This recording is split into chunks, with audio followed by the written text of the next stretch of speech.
As we remain upstanding, we will have our national anthem as well as our East Africa anthem.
We remain standing. I kindly request Her Excellency, Reverend Dr. Dorcas, to lead us in a word of prayer. Welcome, Your Excellency.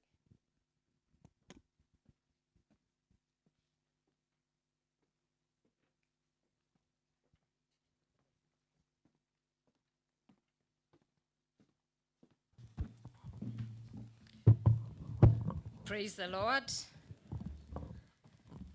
You can say, this is the day that the Lord has made. We shall rejoice and be glad in it. Let us pray. Our dear Heavenly Father, this far you have helped us. Lord God Almighty, we welcome you into this place. We honor your presence and bow before your majesty. Our Father, we thank you. You have been with us. You have done this for us. And Father God, we call you Ebenezer because what you have done, what you are doing, and what you are about to do is going to bring revelation. We call you Ebenezer because you are a good God. Jesus said, with man, all this is impossible, but with God, all things are possible.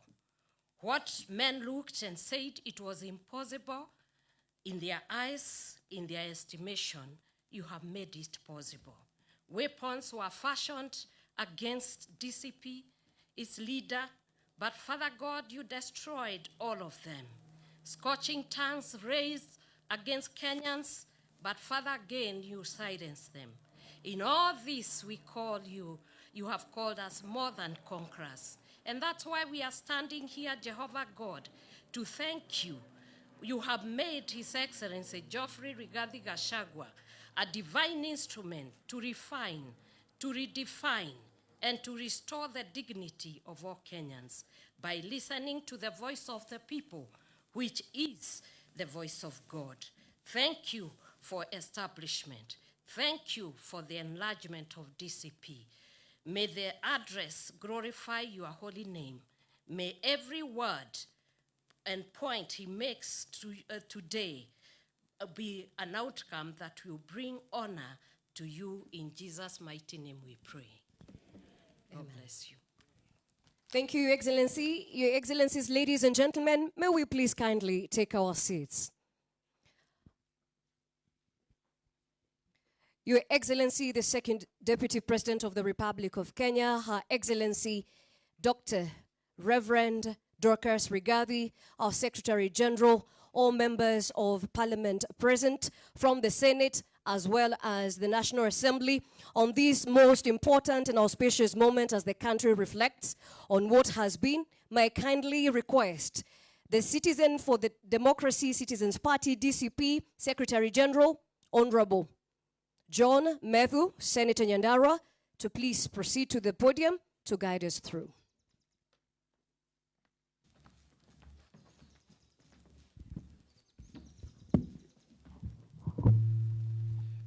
Thank you very much. Thank you very much. Your Excellency, the 6th President of the Republic of Kenya, Your Excellency Rigathi Gachagua, Your Excellency Reverend Dr. Dorcas Rigathi, our Deputy Party Leader, the Honorable Senator Cleopas Marara, members of Parliament present, both from the Senate and the National Assembly, all aspiring governors who are present, all aspiring senators who are present, all aspiring women members of Parliament present, all aspiring members of National Assembly present, all aspiring members of county assemblies present, members of our party, good morning. Today is a very big and great day. I've just been informed, Your Excellency, that the country has been waiting, and since you are the man of the moment, we do not intend to make any speeches because the country is waiting. The country has been waiting. I've been told that even our friends who have been elsewhere have also finished all their activities so that they can listen to you. So we also don't want to keep them waiting. I'm told even in Naivasha, nobody's eating, nobody's drinking. They are waiting to hear from you. And so therefore, we don't want to keep the country waiting any longer. Please, may I ask all of us to be upstanding as we welcome our party leader, His Excellency Rigathi Gachagua, kwa makofi. Your Excellency, karibu sana.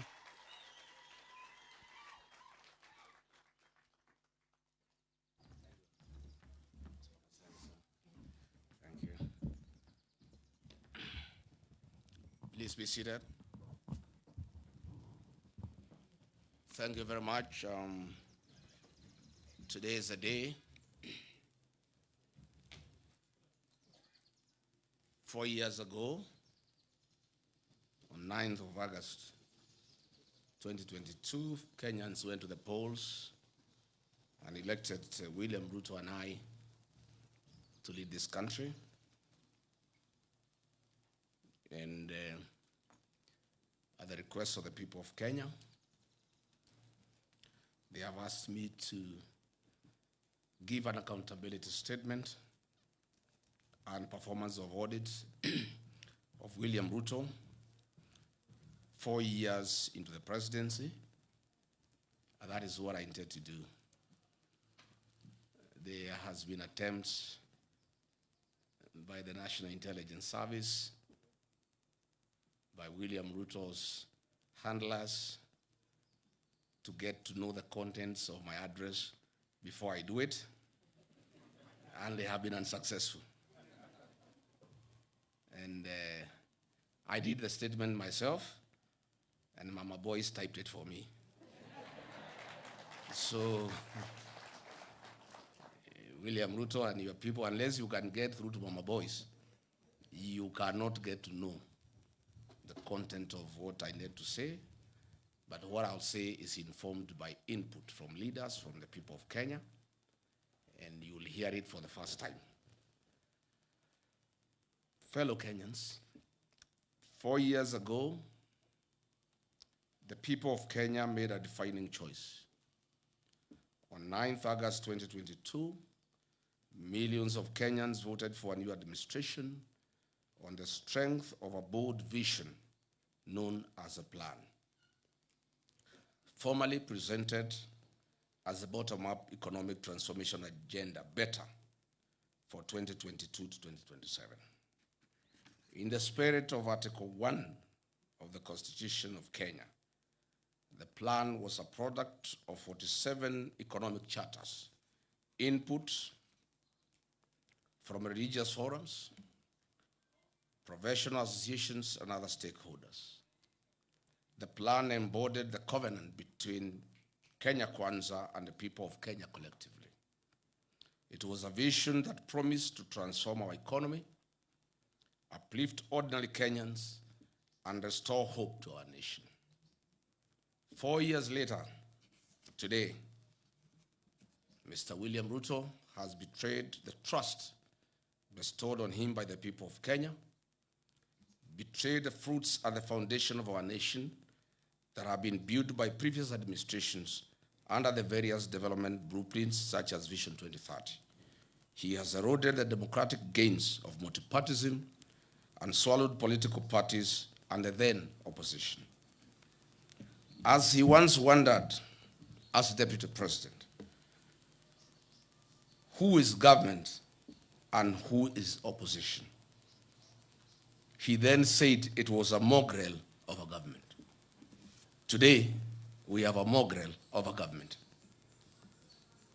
Today, as I issue an accountability statement and performance audit of Mr. William Ruto's administration in the last 4 years, it is not about personalities.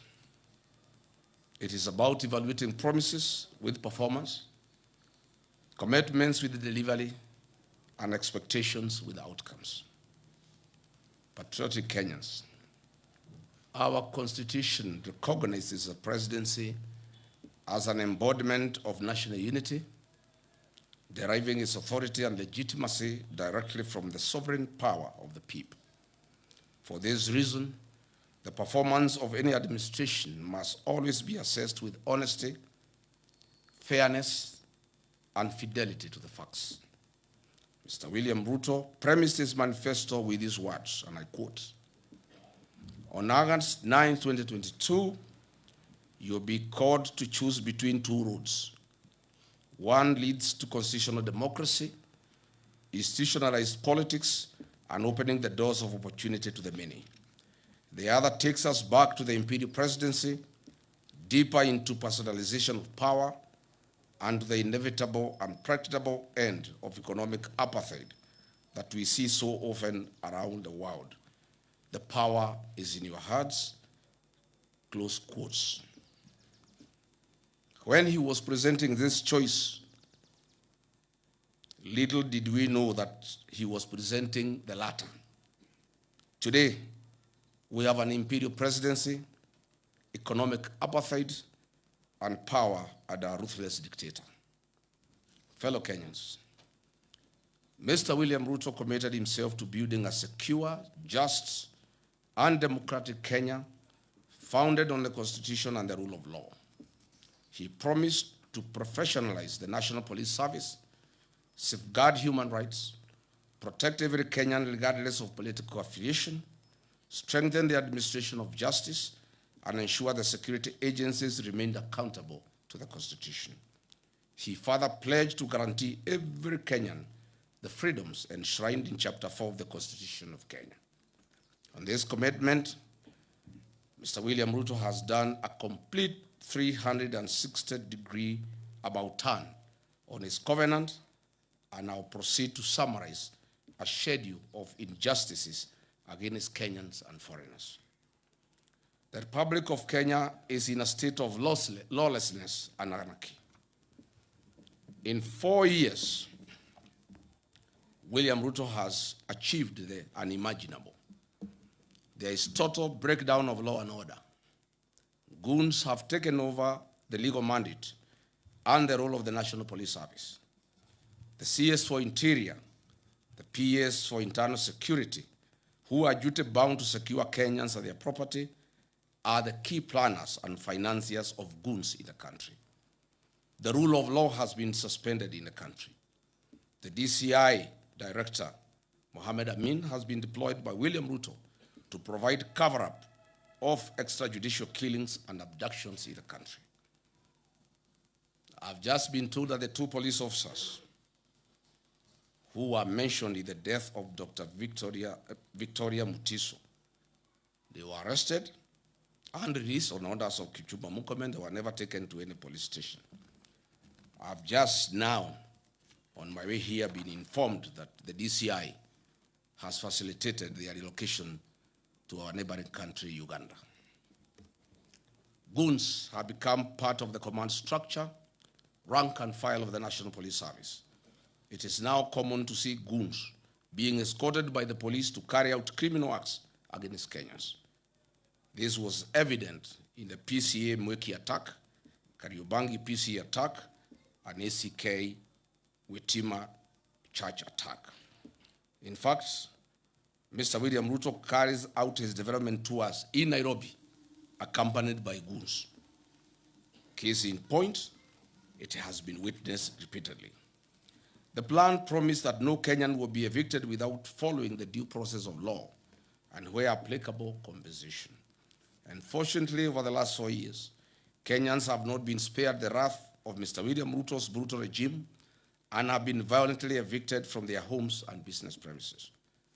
Mr. William Ruto has established an assassination network in Kenya to deal with political dissent and to assist Kenyans having an issue with one another to eliminate those they don't agree with. For example, in the 2024, during the Gen Z and Sabasaba protests, the government told us that guns were stolen from Kikuyu police station. The truth of the matter is that no guns were stolen. They never left the police station. Those guns were removed from the police records to be available to goons and rogue police officers to carry out illegal attacks and assassination of Kenyans. Look at the classic example of Dr. Victoria Mutiso, who was assassinated on 19th July 2026, and lawyer Matthew Chalo, Bob, on 9 September 2025, by senior police officers in a feud related to personal property. This heinous murder was planned and executed by police officers from Kikuyu police station. This police station, as I've said, is a crime scene and an assassination empire. This is a situation in 4 years William Ruto has achieved to put up an assassination team available for hire by Kenyans who may want to eliminate other Kenyans. Rachel Wandeto was doused with petrol on the allegation of having a tattoo on her breast. CS Kipchumba Murkomen IG Douglas Kaja visited her in hospital. William Ruto vowed that the killers would be arrested. They said her death was motivated by certain political leaders. The scheme was planned and orchestrated by CS Murkomen and a nominated senator. Despite William Ruto having instructed that the killers be arrested, 3 months down the line, nobody has been arrested. Nobody will be arrested because she was killed by the police. The Reverend Dumia Kariuki of PCA Nakuru, a vocal church leader, was killed by Nairobi Sierra, a squad formed by Kipchumba Murkomen to intimidate the PCA church to agree to sell their properties in Mombasa, Nairobi, Kajiado, to William Ruto. The U.S. State Department, Bureau of Democracy, Human Rights and Labor, the Kenya National Commission of Human Rights, and the Independent Medical Legal Unit have documented over 700 cumulative cases of extrajudicial killings and forced disappearances across Kenya since late 2022 when William Ruto came to power. And with, of course, notable surge tied to the 2024 Gen Z protests, where 60 young boys and girls were killed. Mr. William Ruto, it is also important to note that alcohol and drug substance abuse is on a record high in the country. And the climax was when William Ruto appointed 2 known drug barons into his cabinet. William Ruto has therefore deliberately allowed the menace to grow in sections of the country that are not politically aligned to him. While serving as the country's deputy president, I ensured and chaired multi-agency stakeholder meetings across country to exhaustively examine the root causes, extent, and impact of this growing disaster with the aim of offering solutions. The initiatives were aimed at informing major government policy, measures, and prescribing interventions and actions to address alcohol and drug demand reduction, supply suppression, and harm reduction. Under my leadership then, I strengthened the intergovernment collaboration, and coordination in fighting alcohol, drugs, and substance abuse. I proposed several amendments of national and county legal provisions on alcohol and drug control, coordinated and multidisciplinary licensing regime of alcoholic outlets where all stakeholders were involved, and proposed the establishment of county treatment and rehabilitation centers. I held high-level engagement sessions with the judiciary to fast-track alcohol, drug, substance abuse matters before then. William Ruto's 4 years have achieved unwarranted, excessive availability of drugs to our young people, killing them and leaving others as zombies. I'm confident that on August 10, 2027, we will revisit this program and eradicate this vice in totality. The following are some of Kenyans who have been abducted and disappeared recently. Mark Million Carey, he was abducted in Nairobi. Michael Olo, abducted in Nairobi. Families wept in the Milimani High Court demanding his release. His last location was along Kagudo Road. Evans Omondi, abducted alongside Olo and Carey. Abdulaziz Duba Molu, alias Zizo, abducted in Kiamaiko on June 23, 2026 by armed individuals in civilian clothing and police uniforms. Davis Lichuma, a rights activist seized by the masked operatives outside Parliament, later traced to a hospital heavily battered. Omwancha Clifford Evans, listed among the recent abductees by local human rights groups. Manyura Morisori Douglas, still missing following a wave of clandestine security enforcement operations. Jimmy Mtava Mwanzi, abducted in Mlolongo, not seen to date. He was abducted at the instructions of DIG Langat. Dennis Chege, an activist who was said to be involved in the Gen Z protests, vanished and remains completely unaccounted for to date. Brian Stigo, a Nakuru fisherman, who mysteriously went missing in 2022 under similar contested operations at Lake Nakuru National Park. The plan promised Kenyans that the National Corona Service Act of 2017 will be amended to establish the Coroner General's Office. The objective and aim of this amendment was to remove the burden of investigating suspicious and police action deaths from regular police channels and DCI. Further, the amendment of the Act was aimed at removing potential conflict of interest and ensuring absolute transparency in handling and explaining deaths, enforced disappearances, or fatalities resulting from the law enforcement operations. 4 years later, this promise has not been fulfilled.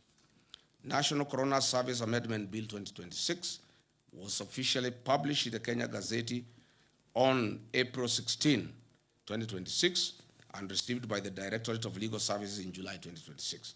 It is currently at the introduction and pre-reading stage in the National Assembly, awaiting formal first reading and committal to the relevant departmental committee. Mr. William Ruto has also facilitated acts of transnational repression against foreigners in Kenya. More specifically, on July 24, 2024, 36 Ugandans, members of a Ugandan opposition political party, as part of a joint Kenya-Ugandan security agency operation, and were forcibly returned to Uganda. On October 18, 2024, 7 Turkish asylum seekers were abducted in Nairobi by masked men. Kenya later confirmed it forcibly deported 4 of them to Turkey in a joint security operation, citing bilateral ties, drawing severe condemnation from the Office of the United Nations High Commissioner for Refugees and Human Rights. On November 16, 2024, Kiza Bisinje, leader of another Ugandan opposition party, was kidnapped by Ugandan agents while visiting Nairobi. Kenya government officials claimed they were unaware of the abduction, but the Ugandan authorities maintained it was a coordinated action between the two governments. Tanzania journalist and human rights activist Maria Sarangi was on Sunday, 12 January 2025, almost abducted here in Nairobi. Prominent Zimbabwean constitutional lawyer and human rights defender Brian Kagoro was detained and deported from Kenya on February 22, 2026, intercepted by immigration and national intelligence officers at Jomo Kenyatta International Airport in Nairobi. He was held for over 10 hours and subsequently put on a flight back to Johannesburg, South Africa. In March 2026, 2 officials from the China Civil Engineering Construction Corporation were deported from Kenya amid a high-stakes dispute that arose in Kenya shillings 30 billion Kenya Railway city tender.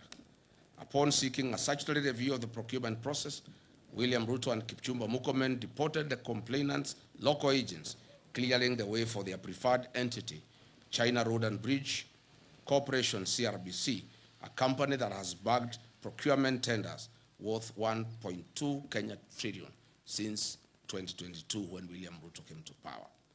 China Road and Bridge Corporation is the international conduit for corrupt proceeds in Kenya under the personal and direct supervision of William Ruto. I must say Kenyans are not safe, our children are not safe, investors are not safe, tourists are not safe, no foreigner is safe. And I must say, foreigners, investors, tourists, your own security starts with you. I ask the members of our development partners and foreign embassies accredited to Kenya to ensure that their staff and citizens are safe within the boundaries of Kenya. On protecting the liberties enshrined in our Constitution, William Ruto has breached the freedom of expression in Article 33 and the freedom of media in Article 34, Constitution of Kenya 2010. On 26 June 2026, 4 police officers from the dreaded Killer Squad, armed with AK-47 assault rifles, attempted to abduct the Standard Group Nakuru-based associate editor, Mr. Alex Kiprotich.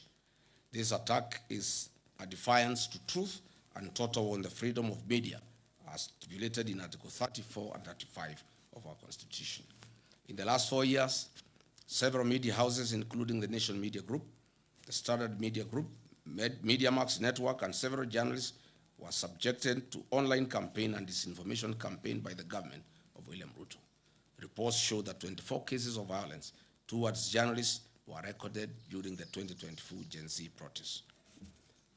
The Kenya Kwanza Covenant pledged to root out corruption, guarantee financial autonomy for key oversight bodies, and enforce Chapter 6 of the Constitution of Kenya on leadership and integrity. Mr. William Ruto has broken this covenant to the people of Kenya and instead orchestrated outright plundering of the country's resources for his personal benefit and enrichment. On 31st December 2024, Mr. William Ruto was ranked as the second most corrupt president in the world by the Organized Crime and Reporting Project. Transparency International Corruption Perceptions Index ranked Kenya number 130 out of 108 countries globally, with a score of 30 out of 100, reflecting persistent stagnation and public mistrust. Mr. William Ruto's administration has entrenched corruption as a way of life, and it remains systematic, pervasive, and deeply rooted in public service delivery and high-level governance. Mr. William Ruto's Western Hotel has been the leading recipient of government hospitality and catering tenders, securing 37 public contracts valued at hundreds of millions for the period ending June 2026. Contracts have come from state corporations, state departments, and county assemblies. It is clear that William Ruto is in competition with local entrepreneurs, where he flexes his executive powers and gives priority registration that enriches himself and his cronies at the expense of other hardworking Kenyans. I want to bring to the attention of the people of Kenya some of the biggest scandals that we have witnessed in the last 4 years. In the current financial year, State House budget has grown from Kenya shillings 8 billion to 18 billion Kenya shillings, an increment of over 10 billion Kenya shillings. These are the funds that are used to bribe the people of Kenya. And lately, sheikhs, private security officers, village elders, teachers, chiefs, etc. Under the e-Citizen, a special audit report by the Office of the Auditor General exposed major financial and governance weaknesses, noting that over Kenya shillings 11 billion in collections lacking clear documentation or routed through non-designated accounts alongside irregular payments to private entities. The functionless chief system was procured at a cost of 104 billion Kenya shillings, and an independent assessment of this system shows that it is worth 800 million, leaving theft and plunder of public resources of 103 billion Kenya shillings. SHA makes a loss of 6 billion shillings a month. Hospitals and faith-based organizations and counties are owed 105 billion to date. As I've said before, SHA is insolvent and everybody knows it. On the affordable housing program, the Office of the Auditor General reports that have flagged major legal and operational risks regarding fund utilization, including untraceable international development loans, low fund absorption, and missing land ownership documentation for ongoing projects. Further, the levies deducted from Kenyan pay slips are invested in a third-party financial service firm licensed by the Capital Markets Authority. How are their fees determined? How much has been paid out to date? What is his association with William Ruto? On the restoration of Nairobi rivers, Mr. William told Kenyans that on December 25, that Nairobi River will have fish. Can members of the press visit this river tomorrow and bring us one piece of fish? This government committed itself to protecting public assets, strengthening governance, eliminating corruption, and ensuring that public resources would be managed solely in the interests of the people of Kenya. It promised a government founded on transparency, accountability, and prudent stewardship of national resources. On the divestiture of the Kenya pipeline, has Kenya surrendered its ownership and control to a neighboring country? What was the rationale of forcing Kenyan state corporations to invest public funds in a public entity? Who is the mysterious lead transaction advisor, stroke investment banker, that was the face of the IPO? How did he acquire his Kenyan citizenship, and whose interest does he represent? Mr. William Ruto and Senator Aaron Cheriot must come clear on their relationship with this mysterious dual citizen investment banker. On the sale of government's equity stake in Safaricom to Vodacom at 204 billion Kenya shillings, it was a ripoff. Each share was grossly undervalued at 34 Kenya shillings. Why didn't William Ruto allow the use of an open price discovery, or even better, allow a regulated cooperative and SACCO fraternity with over 1 trillion in deposits at the end of December 2025 buy out this stake? Aren't the cooperative society members hardworking, deserving Kenyans? What happened to Buy Kenya, Build Kenya? Or is it Buy Kenya, Build Ruto?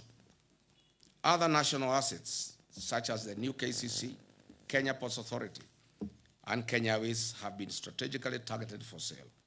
What is the rationale of selling our heritage? Had hard-working Kenyans remit over 100 billion Kenya shillings monthly to the National Social Security Fund, NSSF. These funds now have been targeted for budgeted corruption and ring-fenced to fund infrastructural development projects, such as the Mau Summit Road, Twin Towers Commercial Building, and the Bomas of Kenya International Conference Center. Is this really prudent? Our pensioner fund safe? What is the role of the mysterious dual citizen investment banker in structuring the fund management contracts issued by NSSF? The Communication Authority of Kenya, Universal Service Fund, has recently approved the transfer of 45 billion Kenya shillings to the National Intelligence Service, allegedly for the procurement of an ICT system whose market value is only 2.5 billion.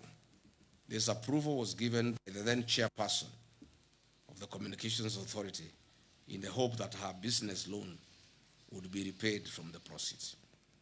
As explained earlier, China Road and Bridge Company, CRBC from China, is the major conveyor of corruption in Kenya and is the recipient of projects worth 1.2 trillion, namely the Naivasha, Malaba, SGR, Mombasa SGR, JKI modernization projects, Talanta Stadium, Southern Bypass, Eastern Bypass, Western Bypass, Makuba Bridge, and Bomas of Kenya, among others. Patriotic Kenyans, over the last 4 years, Mr. William Ruto has systematically eroded the values, principles, and institutional structures of Kenya's public service that was built to ensure an efficient, ethical, and representative government workforce. Today, the public service is demotivated and has taken a back seat, as William Ruto single-handedly runs the operations of government without any professional input from our dedicated civil servants. No wonder government programs are launched and they are after repackaged for another launch. Dear Kenyans, the Church of Christ has been a major casualty of William Ruto's deception. On 5th May 2022, he executed a charter between the churches and the Kenya Kwanza Coalition. He committed that his administration would protect the freedom of worship in Kenya and respect the church as a societal partner in national development. Fast forward to 2026, he has introduced punitive legislation through the Religious Organization Bill 2024, aimed at controlling the activities of the church. He has also increased fees required to carry out official activities. Who can forget the 2026 brutal murder of Reverend Julius Dumia of Nakuru PCA? Who will ever forget the attacks on Wetima ACK Church? Who will ever forget the attack of All Saints Cathedral? On 4th October 2020, William Ruto, then Deputy President, was expected at AIPCA Church in Keno. Police officers tear-gassed the church. At the time, William Ruto said, "The Jubilee administration is a product of kneeling and prayer before many altars in Kenya. It cannot be the same administration is now going to tear-gas the church and disgrace our altars in Kenya." William Ruto then said. Today, as president, the church is a serious attack. He has taken the attack to the church a notch higher, beyond tear gas, live fire, torching of vehicles, and a clear intention to kill an altar. He has completely betrayed the Church of Christ. This cannot be forgotten. Mr. William Ruto has completely betrayed the Church of Christ. That prayed him into government. The economic burden on ordinary Kenyan worker has also increased. The Federation of Kenyan Employers has also reported that in 4 years, a number of local and international companies either closed operations or exited the Kenyan market. These include CMC Motors, Base Titanium, Nakumat, Twiga Industries, Dilaru, Jumia Foods, and Hilton Hotels. Today, households continue to experience severe financial squeeze due to cumulative tax charges, high utility costs, transport costs, and a stagnant job market that has limited formal opportunities. While in office as Deputy President of the Republic, I championed the restoration and the recognition of prior learning program as an avenue to increase opportunities and income for non-certified but skilled Kenyans that are the providers of goods and services that we consume as a nation. Further, I developed a framework of cooperation and engagement between Nairobi City County Government, Nairobi County Traders, KRA, Anti-Counterfeit Authority, and the Kenya Bureau of Standards. The objective of the framework was to A, provide a platform for resolution of disputes arising out of trading activities and the informal sector, foster goodwill, cooperation, and consultation between the parties, recognize the importance of collaboration in achieving shared goals in the informal sector, and promotion and improvement of the well-being of traders and their micro, small, medium enterprises. What happened? As soon as I left office, William Ruto and Nairobi City Governor Johnson Sakaja abandoned this framework. You all remember that on 8th August 2022, a liter of super petrol retailed at 159 shillings. A liter of diesel retailed at Kenya shillings 140. As we speak today, the price of super petrol is 214 Kenya shillings and diesel 222.86 for a liter of diesel, representing an increase of 34.05% and 59.18% respectively. These increases have been contributed to higher transport costs, increased food prices, and a greater pressure on household incomes. Kenyans will recall that on April 2026, I exposed the opaque nature of the government-to-government framework and detailed its contribution to an increased landed cost of fuel products. The whole scheme and con game were nothing like G to G. It is government route. What I'm saying in a nutshell is that the high cost of fuel has nothing to do with international prices. It has everything to do with business interest of William Ruto, where he is a key player of oil importation and distribution in the country.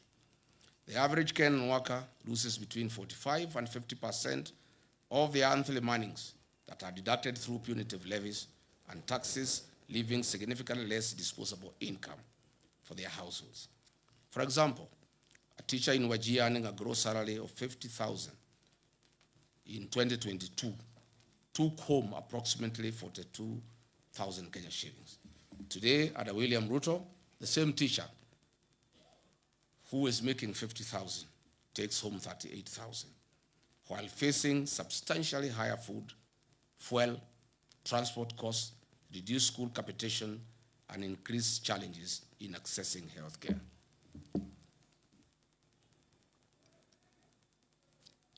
Coupled with the rising cost of petroleum products, the Kenya Kwanza covenant to put money into people's pocket is nothing but a pipe dream. If anything, Mr. William Ruto has achieved the complete opposite and has taken money out of Kenyans' pockets, leaving them with a reduced net disposable income. This covenant was central to the plan to improve the lives of Kenyans. As the party leader of DCP, I once again called on this government to cushion the payslip by suspending the affordable housing levy and reducing the payee tax burdens. This, together with the review of petroleum price framework, taxes charged will give Kenyans an increased net income. A punitive and unpredictable taxation regime is one of the principal causes of the high cost of living. William Ruto should lead from the front and actualize his promise made in the wake of the 2024 Gen Z protest to reduce government recurrent expenditure. State House does not need 18 billion Kenya shillings for 12 months. These funds could be used to subsidize rising fuel and food costs for the benefit of Kenyans. Or better still, these funds can be used to ensure farmers in arid and semi-arid lands have access to clean water for domestic purposes, farming, and for their livestock. Patriotic Kenyans, Mr. William Ruto promised to build a disciplined, transparent, and accountable government founded on prudent public finance management, constitutionalism, and the rule of law. He pledged to reduce the cost of government, manage public debt responsibly, eliminate corruption, strengthen institutions, and uphold the Constitution while protecting the rights and freedoms of every Kenyan. 4 years down the line, the government introduced new tax measures, expanded statutory deductions, implemented changes to public finance management, and undertook toxic borrowing to finance government programs. It also introduced reforms affecting public institutions and the administration of government. Instead of easing the financial burden of citizens, the tax burden has increased significantly. Households have experienced reduced disposable income while facing higher prices for food, fuel, electricity, and other basic commodities.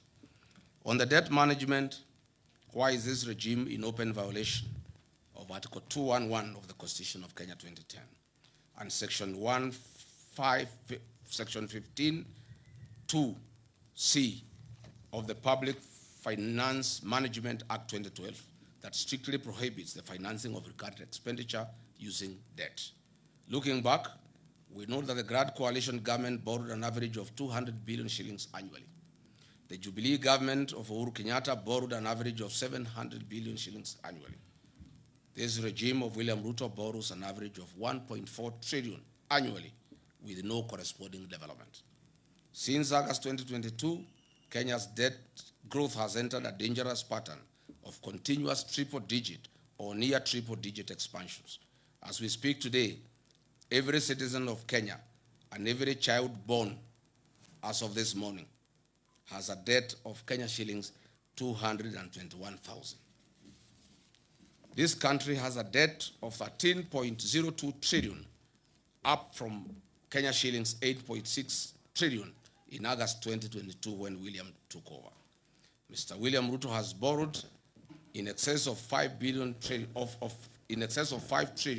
over the last 4 years.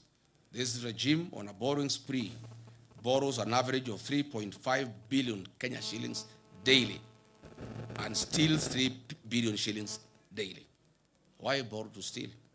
On average, this government steals from the people of Kenya 125 million shillings every hour. Calculated, this government is stealing every minute 2 million shillings from the people of Kenya. Dear Kenyans, the National Treasury has delayed disbursing the equitable share of revenue to counties.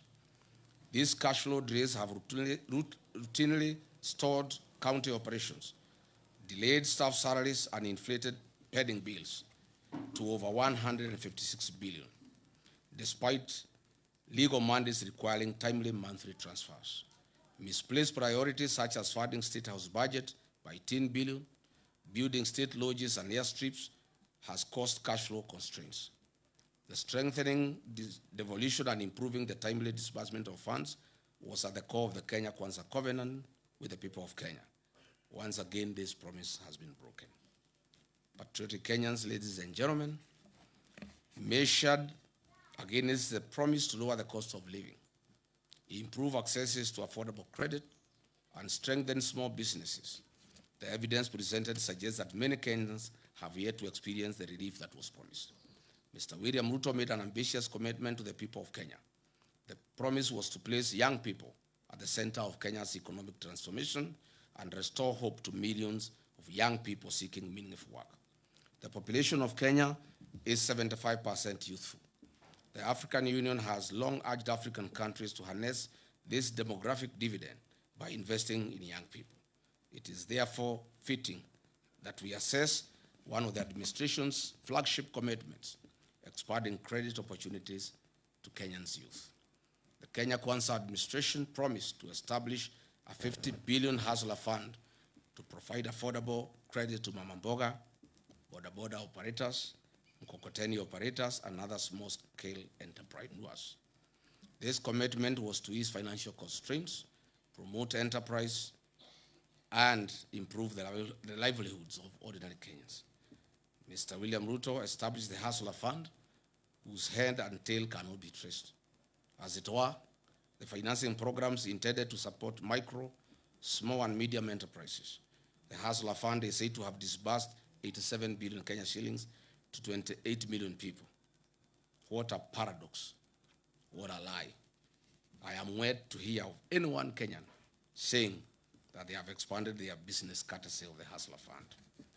Limiting the disbursement of funds to registered cooperatives would have probably made a greater economic impact and would have reduced the mobile loan default rate that is very high.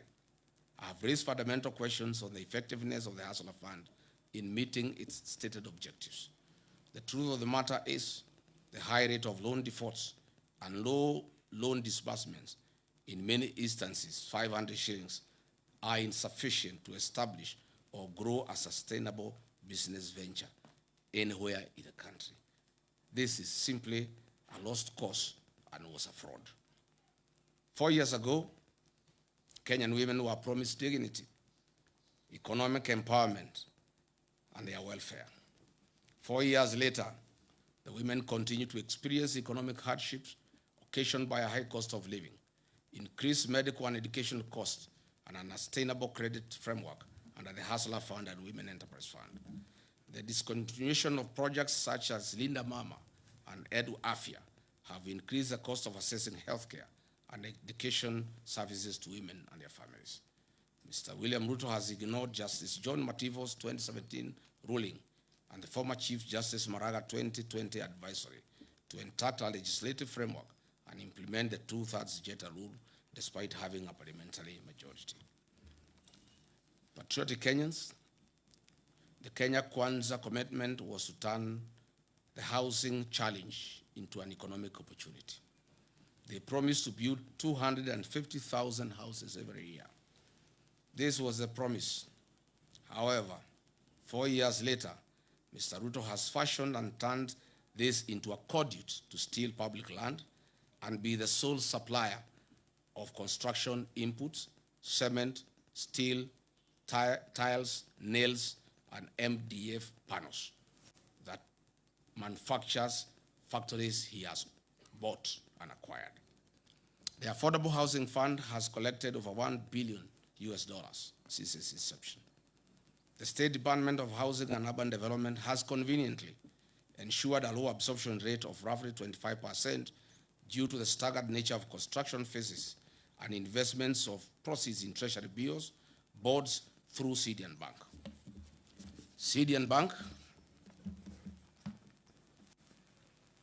CDN Bank is today classified as Tier 2 medium-sized bank.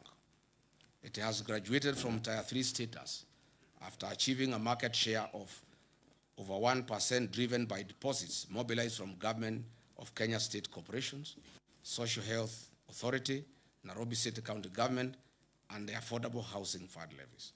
CDN Bank is worth 95 billion in asset value, Kenya shilling 74 billion in customer deposit, and a reported 1.7 billion net profit in the year ending 2025. Compare this sudden change in fortunes with the 2022 financial year results.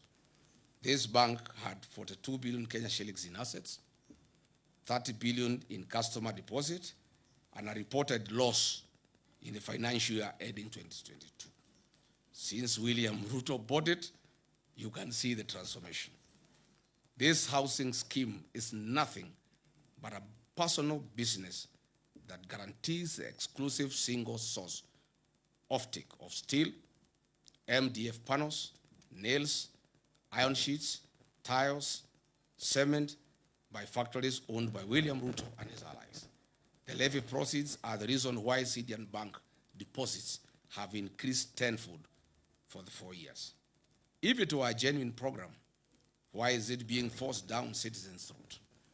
There was no promise to raise the payslip of the Kenyan worker in the name of a punitive housing levy. Private businesses must be left to do their work as the government does its work. It's important that the workers of Kenya know that monies deducted from their payslip is invested in CDN Bank owned by William Ruto, who is collecting the profit. In my view, and as expressed before, the affordable housing scheme should be made optional to Kenyans to allow them to participate at their own free will.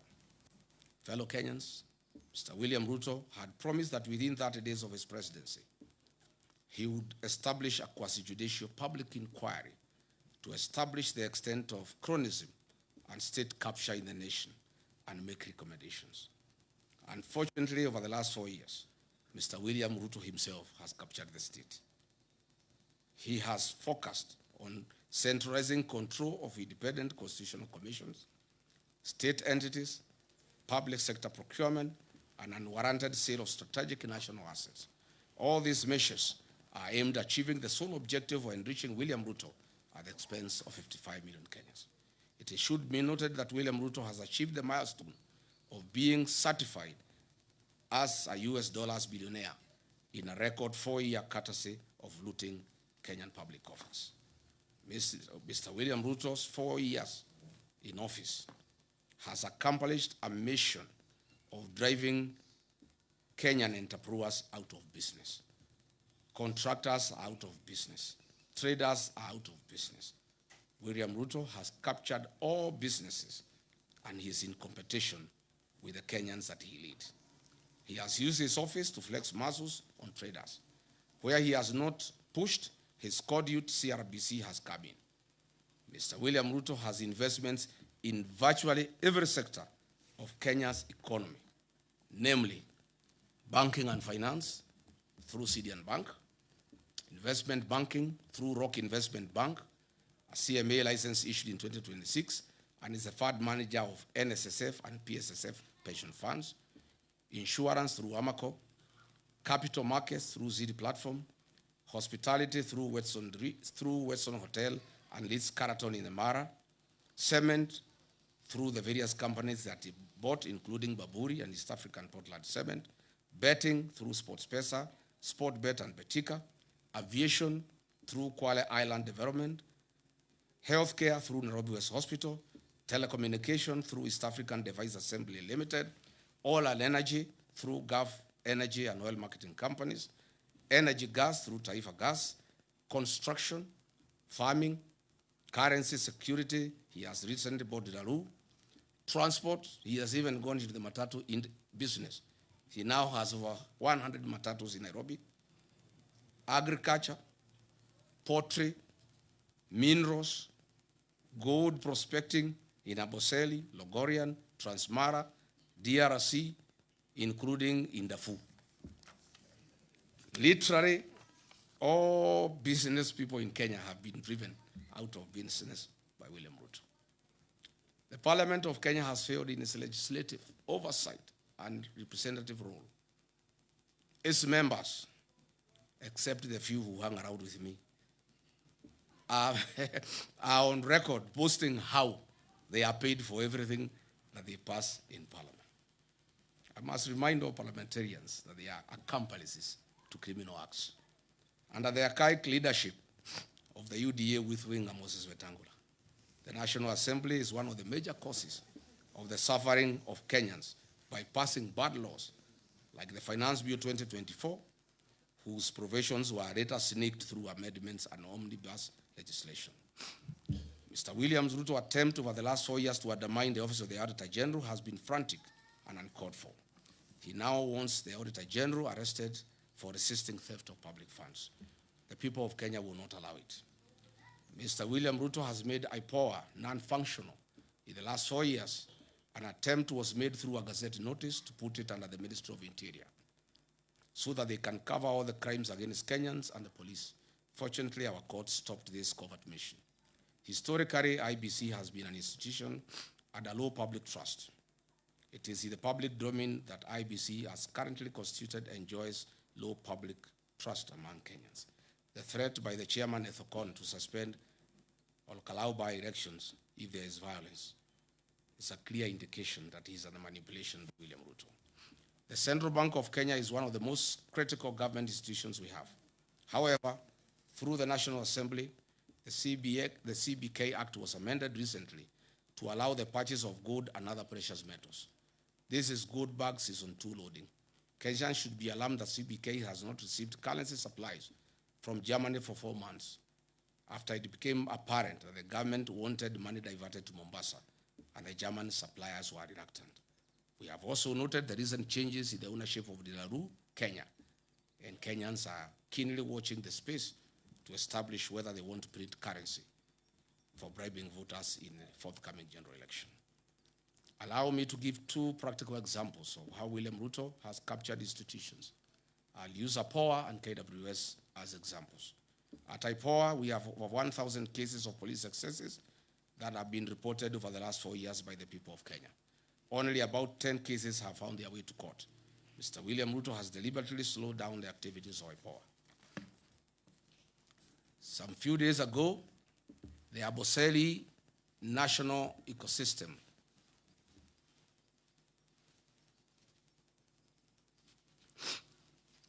the Aboseli National Park ecosystem, 15 elephants died and some lions died later.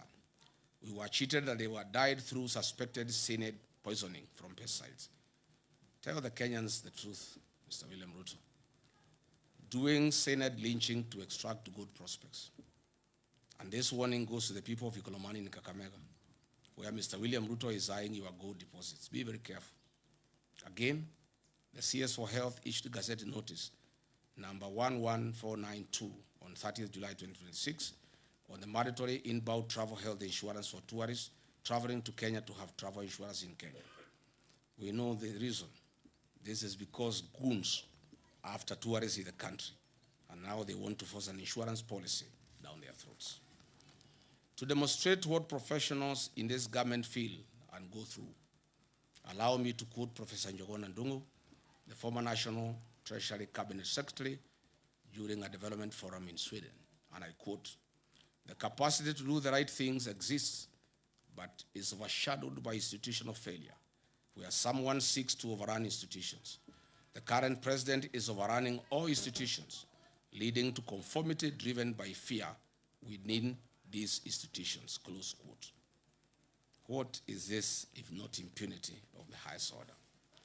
Patriotic Kenyans, historically, land is one of the most emotive issues in Kenya. Mr. William Ruto has promised to set all historical land injustices in Kenya and resettle millions of squatters across the country. Unfortunately, he has scored the lowest in this matter and created many war fronts on the land question. Over the last 4 years, William Ruto and his cronies have been involved in an historic high-level grabbing of land and misuse of public lands. For instance, 2,800 acres have been grabbed by Ruto and his cronies in Kebiko, Kajiado. 6,000 acres of land in Owasso Kedong in Suswa has been grabbed. 5,000 acres of land on Kyobo in the Masai Mara has been grabbed. 1,000 acres of land for Puko and Limanet within Narok Township has been grabbed. Over 7,000 acres of land of Olokuto adjudication section in Narok North. Kehoto land, about 300 landowners risk being thrown out of their 700 acres of land. Davivi land in Naivasha has been grabbed by William Ruto. He has put up a home and he is growing wheat and maize in the farm. Banita settlement scheme, 14,000 acres of land have been grabbed. Olongai land, about 167,000 people are at the risk of eviction as this land is being grabbed. Egerton University land, Oscar Sudi, Samburu, and William Ruto have grabbed 2,000 acres of land meant for the university where they are doing wheat farming. Patriotic Kenyans, health has long been one of Kenya's foremost national priorities. Building on the gains made at our Kenya Vision 2030, the Kenya Kwanza administration committed itself to delivering universal health coverage by guaranteeing every Kenyan access to affordable quality health care. The plan pledged to realize the constitutional right to health through a reformed national health insurance scheme founded on the principle of leaving no one behind. To implement this commitment, the government replaced the National Health Insurance Fund, NHIF, with a failed and fraudulent scheme called SHA that has left millions of Kenyans on their own. The discontinuation of Linda Mama and Edu Afia on December 31st, 2023, has left significant gaps in healthcare coverage. In 2022, Edu Afia provided medical cover to 3.4 million secondary school students at an annual cost of 3.2 billion. Today, approximately 4.1 million secondary school students no longer enjoy that medical cover, leaving parents to bear the full cost of treatment.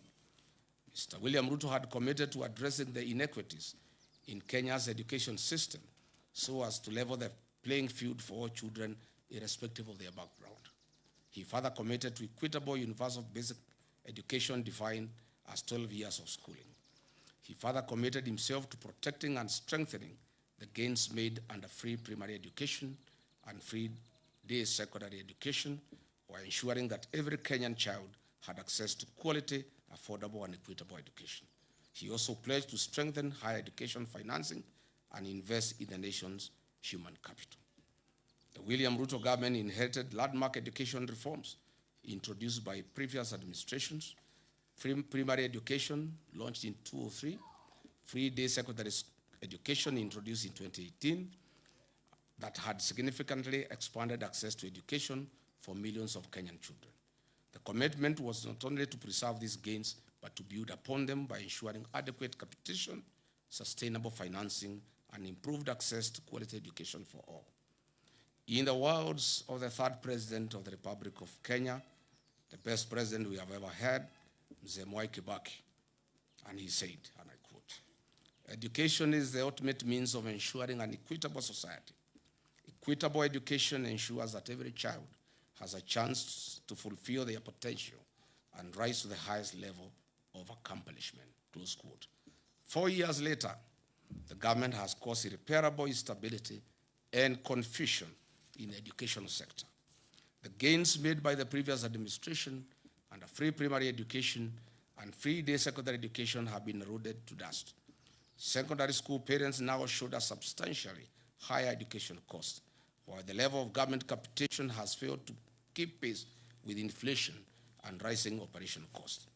The capitation rate established in 2017 was 22,000 per student. However, today's schools receive only 9,000 per student during the previous financial year, creating a significant funding gap. Our public universities are facing unprecedented financial distress. University debt has increased from 60 billion in August 2022 to approximately 100.3 billion Kenya shillings, representing an increase of Kenya shillings 40.3 billion, or about 67% increase. As a result, many institutions are experiencing severe financial challenges that will affect the delivery of quality education.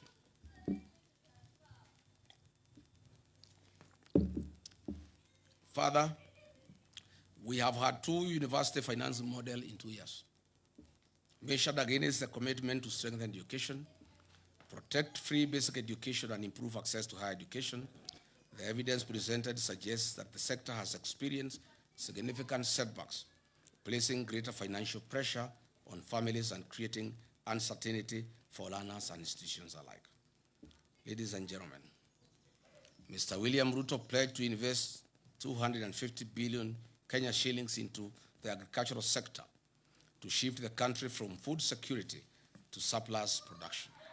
Recognizing its strategic importance, he pledged to transform the agricultural sector by increasing productivity, improving farmer incomes, and revitalizing key value chains. The administration committed itself to revamping underperforming export crops, expanding emerging high-value crops, strengthening the tea value chain, supporting food security, and promoting agro-processing as a driver of economic growth. Despite the commitments made, our farmers have experienced increased economic hardship. Net incomes have reduced due to increased cost of inputs, higher taxation rates, high transport and distribution costs due to reclassification of VAT status. Agriculture continues to receive approximately 2% of the national budget, significantly below the African Union 10% target under the Maputo Declaration. The tea sector has faced considerable challenges over the past 4 years. This is due to the deterioration of Kenya's economic and diplomatic relations with Sudan. Historically, one of the largest buyers at the Mombasa tea auction. Sudan's annual consumption of Kenyan tea declined from approximately 10.7 million kilograms to about 1.7 million kilograms, leaving substantial volumes of tea unsold. But why has this happened? Mr. William Ruto's appetite for business and money has failed Kenya. His close association with the Sudan's RSF warlord, Mr. Hemeti, in illegal trade of gold in exchange for weapons, has reversed the gains we have made. These internationally sanctioned war criminals live in Kenya under state protection and have been issued with diplomatic passports and ID cards by Kipchumba Murkomen. U.S. Senator Jim Risch, chairman of the Senate Foreign Relations Committee, while noting Kenya's NATO ally status, criticized William Ruto during a May 2025 hearing. Senator Risch questioned Kenya's loyalty following its facilitation and hosting of Sudan's paramilitary rapid support forces, RSF. Rice farmers in Ahero, West Kano, Bunyala, Bura, and Mwea have also faced significant challenges. Although rice was identified as a strategic import substitution crop, import volumes approaching 1 million metric tons annually have depressed local paddy prices, leaving many farmers with unsold stock. Just recently, on 6 July 2026, William Ruto authorized the gazettement of duty-free importation of 490,000 metric tons of grade 1 milled white rice before 30th November, June 26. It estimates that this represents a missed economic opportunity exceeding 100 billion Kenya shillings if domestic production had been given priority before this duty-free window was open. Even though state sugar mills have been leased to private sector players associated with William Ruto, their principal business model is to import sugar instead of purchasing locally grown sugar from farmers. This has left 320,000 small-scale sugarcane farmers now facing an uncertain future. The targeted turning of 2 million poor farmers from food deficit to surplus producers using input finance and agricultural extension support. To date, show me one farmer in Kenya who can come forward as a testimonial. Instead, this farmer has nothing. In fact, small-scale farmers in Moya and Ahero are currently in court trying to salvage their crop after government gazetted the importation of 490,000 metric tons of rice for importation. Tea farmers are crying. A 0.8% levy has been introduced, and this year's bonus will reduce from 45 Kenya shillings per kilo. Sugarcane farmers in Western Nyanza and Kisii, the government is unable to pay 270 million owed to them. Cane per ton has reduced from 6,500 to 5,000. Dairy farmers who have supplied milk to new KCC have not been paid for 6 months. It is further alarming that the National Agricultural Value Chain Development Program allocation dropped by 54% to 54% from 10.2 billion Kenya shillings in 2025-2026 financial year to 4.7 billion Kenya shillings in 2026-2027 financial year. This is a direct assault on the agricultural value chain in Kenya. As Deputy President, I initiated progressive reforms in the agricultural sector that increase returns for tea, coffee, dairy, and other cash crops. Through my efforts, we negotiated an 8 billion debt waiver for coffee farmers that was suspended as soon as I left office. More can and more will be done once we form government on August 10 next year. Patriotic Kenyans, William Ruto pledged affordable credit and working capital through an accommodative financial ecosystem, removing structural exploitation and removing barriers to unsecured agricultural credit. To date, the Agricultural Finance Corporation is underfunded. It has a demand of 15 billion Kenya shillings per year from farmers, but the promise to fund it by 10 billion Kenya shillings per year was a hoax. Instead, those who borrowed are being auctioned. Dear Kenyans, William Ruto pledged to revive collapsed cooperative factories and processing plants such as sugar and dairy sectors, and guaranteed minimum returns for farm products. Show me any revived sugar factory. Instead, they have been sold, and they have been bought by Ruto and cronies. Where is the cashew nut factory you promised in the coast? Where is the value addition centers you promised in 47 counties? Where are the county industrial and aggregation parks you promised? Where is the state-of-the-art slaughterhouse you promised at Bachuma for animals in northern Kenya? Where is the nitrogen fertilizer factory you launched in Naivasha? Where is the marble factory you launched in Vihiga? On value chain investments, he designated a specific capital infusion, including 250 billion for tea value chain, and expanded the investments in dairy farming and coffee cherry funds. Where are these funds? Nowhere. On blue economy and fisheries, funding for fisheries and the blue economy decreased by 30% from Kenya shillings 11.15 billion to Kenya shillings 7.83 billion. Livestock sector allocations of livestock fell by 14% from Kenya shillings 13.6 billion to 11.6 billion. On eradication of hunger and improved food security, the country was promised prosperity by Ruto. Unfortunately, the number of undernourished people in Kenya increased from 10.1 million in 2004-2006 to 19.7 million in 2023-2025. It is more troubling when you look at the costs of a typical household food basket. A food basket is estimated to have risen from Kenya shillings 15,000 in 2022 to over 19,000 shillings today, an increase of more than 26%. Essential commodities such as electricity, chicken, beef, sugar, kerosene, bread, and milk have all become significantly more expensive here in Kenya over the last 4 years. Patriotic Kenyans, 4 years ago, this government promised the people of Kenya dams and water. 50 mega dams across the country were promised. 200 medium-sized dams across the country were promised. 1,000 small dams were to be constructed across the country. These dams included High Grad Force Dam along the Tana and Mutonga rivers to South Kitui, Tharaka Nithi, and Embu counties. Soin Koru Dam in Kisumu, Rumuruti Dam in Laikipia, Mohoya Dam in Nyeri, Kirinyaga, revival of Arol and Kimorel dams, Thakwe Dam, Sioi Muruni Dam in West Pokot, Badasa Dam in Marsabit, Darugo in Kiambu, Rale in Kilifi, Galana in Tana River, Kokwanyo Dam in Homa Bay, Lowat in Turkana, Makamini in Kwale, among others.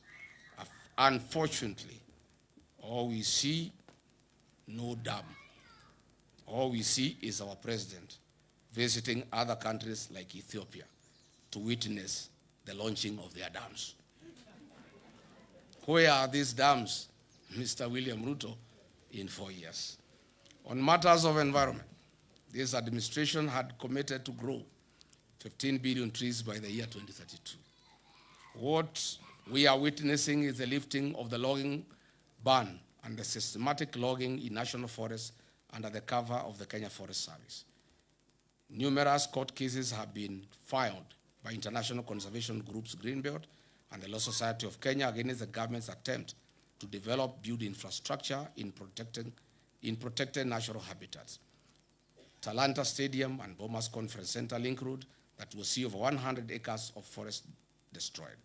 Upper Imend Forest in Meru is being cleared for the construction of a state lodge, a golf course, and an airstrip, which will exercise and clear 200 acres of forest. Where was this promise? Even the trees at the gate of State House have been cut. Is this still part of the growing 15 billion trees? Patriotic Kenyans, in foreign affairs, we had the worst since independence. Kenya's nose is poked everywhere, including the war in Ukraine and Russia, where our young men are lied to that they are jobs, well paying for that matter, but they find themselves in the war front.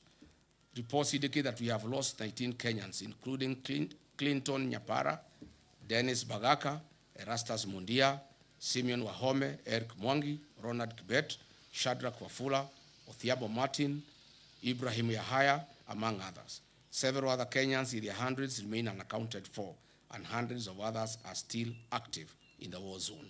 Their parents are keen at home, still crying to see their loved ones back home. A person who was in Kenya in 2022 would wonder whether the Kenya Kwanza commitment to a creative and robust foreign policy whose pillars will be economic and commercial diplomacy changed into converting our young Kenyans into war fugitives in far countries. As if that is not enough, the footprints of Kenya adversary in DRC Congo war zone and M23, Sudan's Darfur, Southern Sudan, among others. He had promised to enhance and promote further local investment by Kenyans living in the diaspora. In Mandera County, Jubaland forces have taken over more than half of the town, and William Ruto signed a secret deal with the Al-Shabaab in 2024 that has remained silent. Notably, in July 2026, there were a record 9 terror attacks in Mandera County that resulted in the killing of 5 Special Operation Group SOG officers, and 1 National Police Reservist was killed.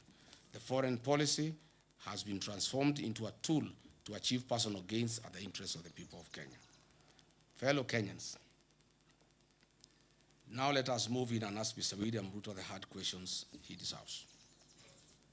But before that, let me give credit where it is due. There is one promise Mr. William Ruto made to the people of Kenya, and he has delivered 100%. Congratulations, Mr. President. Mr. Ruto, you promised to permanently retire the late Prime Minister, Right Honorable Raila Odinga, in Bondo and finish ODM. You have succeeded in both. Odinga is permanently retired in Bondo, and ODM is no more. There are many prominent deaths that have occurred in Kenya, and they have not been resolved. Kenyans want to know what happened to Raila Odinga. Why were the medical doctors of the late Prime Minister denied access to him at the last hours?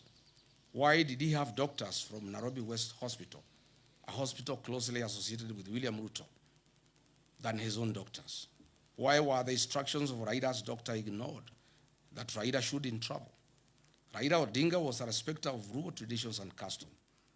How could a person known respecter of rural traditions and customs indicate that he should be buried in 72 hours against all known rural traditions and customs? Was William Ruto anywhere an executor of Raila Odinga's will? Why was there no postmortem done on the body of Raila Odinga? Why was he forced to go to India through a private jet? Why did the president force Raila Odinga to go to India? Why was his party ODM taken over before his body arrived in the country, despite the known African customs that you don't inherit a man or a woman, for that matter, before they are buried? Who are these doctors who accompanied Raila Odinga against the wishes of his personal doctor, Professor David Olucholunya? These are hard questions that Kenyans want to know. On the death of Honorable John Ngeno, the late MP, for the first time, Kenyans must know what happened. I have intelligence information as follows. On the fateful day after Ngeno was dropped at Edebes, the helicopter went to fuel in Eldoret. The pilot didn't know the fuel he was about to put in had been transported to the scene from Lodwar. High alert Kenya revenue officials noticed an unusual car that had carried the jet fuel. It was arrested and the driver questioned. The driver refuted to them that he transported the fuel from Lodwar. Immediately, this KRA official and the police Eldoret Airstream were instructed from Nairobi to release the driver if they cared about their lives. Is it this fuel that caused the chopper not to pick up in high altitudes? Is that why the pilot first came down and tried again to pick up? These are fundamental questions. What did Kipchumba Murkomen know about the people who called this KRA officer and the police at Eldoret Airstream officials? Can KEA produce the CCTV footage at the facility on this fateful date? We are still waiting for a report on what killed Johanna Ngeno. We must not forget about our gallant General Francis Ogola, the decorated top gun who had a stellar 40-year career in the military and perished in 2024 in an air crash.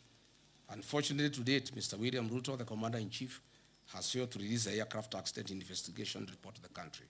Kenyans are demanding for answers. General Ogola was not an ordinary citizen. He died in active duty and service to the nation. Mr. William Ruto, what do you know about General Francis Ogola's death? Are you willing to tell the country why you allowed General Francis Ogola to fly in a Bell Hue helicopter with a questionable mechanical status? The DPP must use his powers and establish an inquest on these unresolved murders over the last 4 years. The people of Kenya have told me to demand on their behalf a public inquest on the death of Raila Odinga and all the high-profile questionable deaths in Kenya that have occurred in the last 4 years of William Ruto's presidency. I therefore call for a public inquest and proper scrutiny of the same. Today, after examining major commitment against this evidence, after examining every major commitment against this evidence, the verdict is unmistakable. The plan has failed. It is hollow and deceptive. In conclusion, when the plan failed,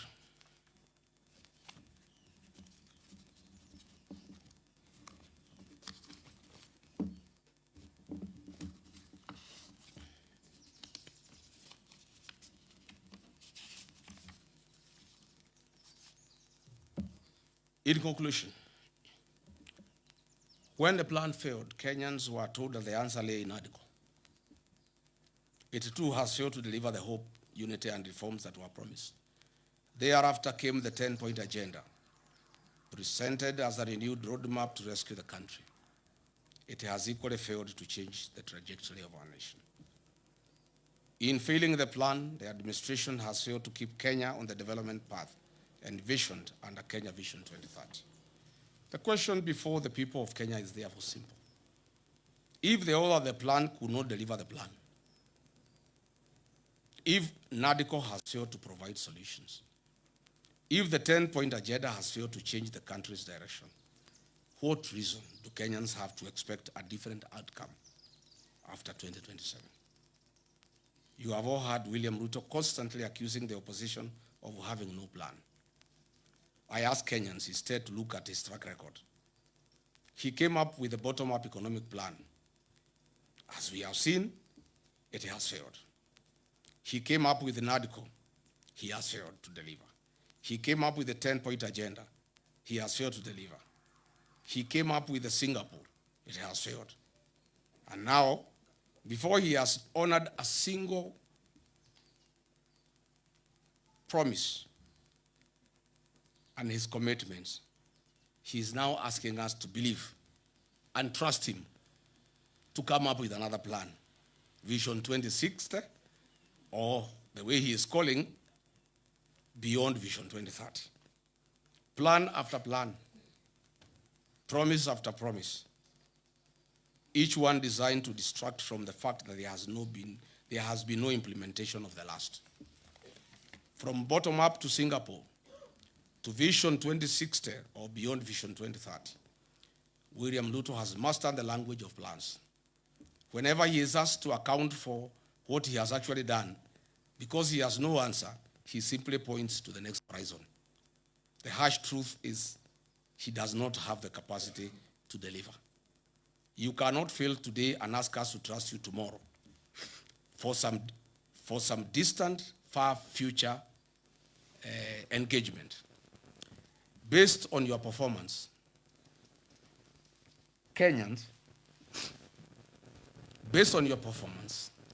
don't want to hear about Vision 2030 or beyond 2030. They want to know one thing. What will you deliver in the 364 days between today and the next election? Of all the promises you have already made, which ones can we expect you to keep? That will be your marking scheme 1 year from today. And Kenyans are doing you a favor. They are letting you set that marking scheme yourself. They are not making their own demands. They are just using your own commitments as the standard. So when the day comes, you should have nothing to complain about. Leadership is judged by results, not by promises.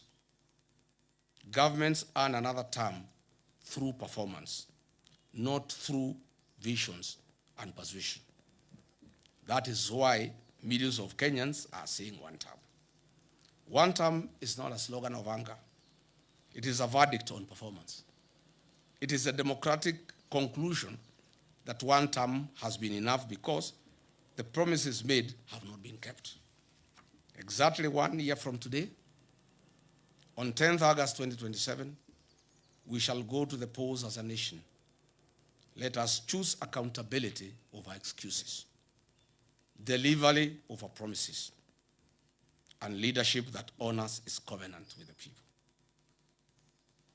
As Mr. William Ruto launches his deceptive 2060 plan tomorrow, I want to tell the people of Kenya that it is a lie, it is a con, it is a fraud, it is deceit.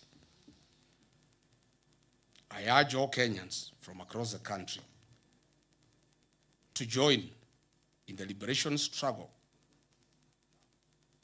that kickstarts his 364-day action plan to restore the dignity of our beloved motherland.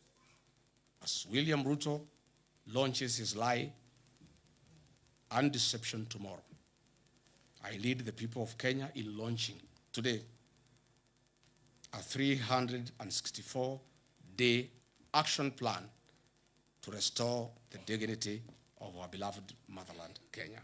May God bless you. May God bless the Republic of Kenya. Thank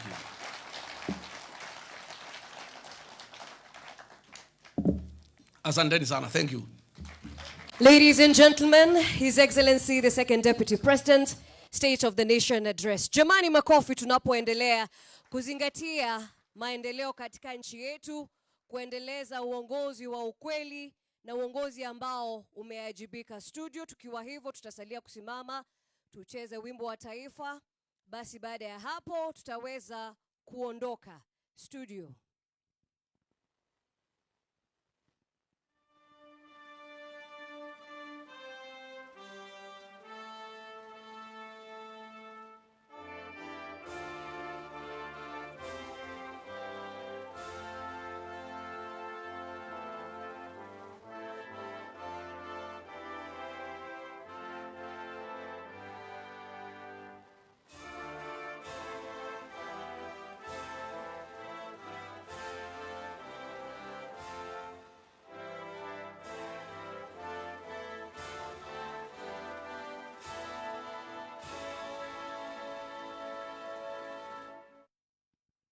Asante, Your Excellency will lead us.